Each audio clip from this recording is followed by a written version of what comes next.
up, guys? Welcome back to the channel, and today I just wanted to take the time to tell everybody here that Hulk Hogan has passed away at the age of 71. Now, no matter what you think of Hulk Hogan, I would just like to say that today we lost one of probably, if not the most influential wrestler in wrestling history. I mean, just think about all his iconic moments, all of his everything. I mean, he's really kickstarted this business from, just the regional system to what is a global enterprise. And I would just like to say that today. I was going to film a Squid Game WWE figure video, but today I just wanted to take the time to just honor Hulk Hogan today in what is his passing. So we got all the figures here, man. I mean, we're just going to talk about what he did and how amazing he was, and man, so yeah. We're going to go by these figures one by one, talk about everything that happened, and yeah, just talk about it all. So yeah, let's go. So first off, Terry. So this is Terry Barella. This is Hulk's old gimmick. So basically, this is him before signing to the WWE, or kind of signing in 1979. This is him. So Hulk, he was set to become the face of the company, even though he was wildly popular.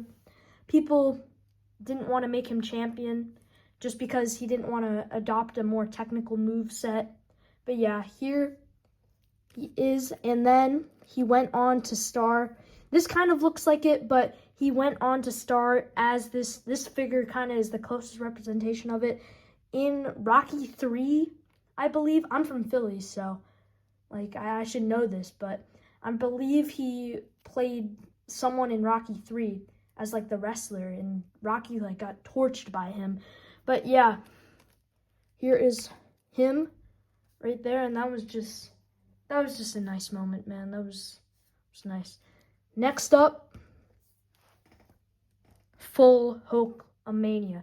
So basically, after a couple years in the film industry, it got a lot of recognition on his name, right? So then we go into 1984, I think. Hogan was signed, and they decided to do a big spectacle called WrestleMania. And he was the main event. In the main event of the first WrestleMania, he won the first main event. So they signed him back after a couple years. And then, yeah, this is really where he starts to take off. And you see the yellow and red tights. Fun fact, actually, Jimmy Hart actually suggested to him to do that because it's McDonald's colors. And McDonald's colors, they know what they're doing. So how about you pick red and yellow for your colors, like McDonald's? So that's why he started wearing yellow and red, the famous yellow and red. So yeah, as you see here, this is where he became known as the real Hogan, winning championship after championship, man. It was just, he won so much in this attire. This is really where Hulkamania was really like made huge. This is where wrestling was made huge. And then in 1993, he started getting older, and he went to WCW. So yeah, he went to WCW, and he was persuaded by Eric Bischoff to come.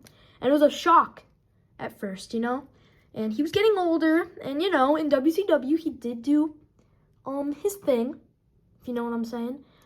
He did do his thing. He was winning championships and stuff. But fans, they really started to get bored of it, I mean, WCW Hogan, they've seen it before. So they decided to shock the world and turn Hulk Hogan heel. And this is probably the biggest heel turn in history. Maybe Cena, his heel turn beats it, but I don't know. I think this is the biggest heel turn in history because it really not set off the Attitude Era, but I would say it greatly pressured it into becoming the Attitude Era. I mean, the NWO storyline did. But yeah, this is really the impactful thing that WCW needed. He turned to Hollywood Hogan. And yeah, the rest after that is history, man. I mean, just everything that happened within all of it. Yeah, and then we go to his next version. And his next version was coming back to WWE. So after a couple years, yes, WCW was hot. They had like an 84, I think it was 84 weeks ahead in the ratings. But a series of bad booking and everything, and kind of toned it down. So then Hogan went back to not back to WCW. He went back to WWE. And this is this version of Hulk. So this version of Hulk, he came back. Everybody was so nostalgic about it, man. I mean, everybody was so happy to see him back. And WrestleMania 18 really shows that. That match, I mean, Hogan was supposed to be the heel, but the crowd loved him so much, and it really showed how much they loved him. And he became the babyface when he was supposed to be the heel in that match. And it's really amazing. Shows how much Hogan was loved as an athlete and everything. And no matter what, I mean, he was just electric, you got to admit. Winning the Undisputed Championship at his age, it was a great showing. Obviously, he wasn't as mobile as he was before. Yeah, but honestly, it was still great to get a reunion from him. Getting that Hulk Still Rules gimmick was amazing. Mr. America, that was the original El Grande Americano. Well, we don't know. Maybe Hogan was Mr. America, but we'll never know. We'll never know. But yeah, great era. And then finally, after a couple of controversies in TNA, he came back to WWE. Well, no, this is before the controversies. He came back to WWE on a Legends contract, and he did sprints here and there. Noticeably, the WrestleMania 30 appearance, that was great with Shawn Michaels and Stone Cold Steve Austin. That was an amazing little thing. But yeah, he showed up periodically still, immortal on the back. He truly will be immortal. But yeah, so then he made appearances still here and there, but it really showed that people still loved him and still appreciated him.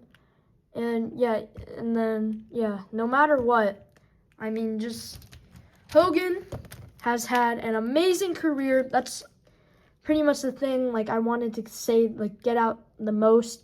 But yeah, Hogan, he's had an amazing career.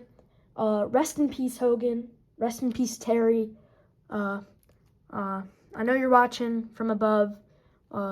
Yeah, Hulk Hogan, for life. Truly are immortal.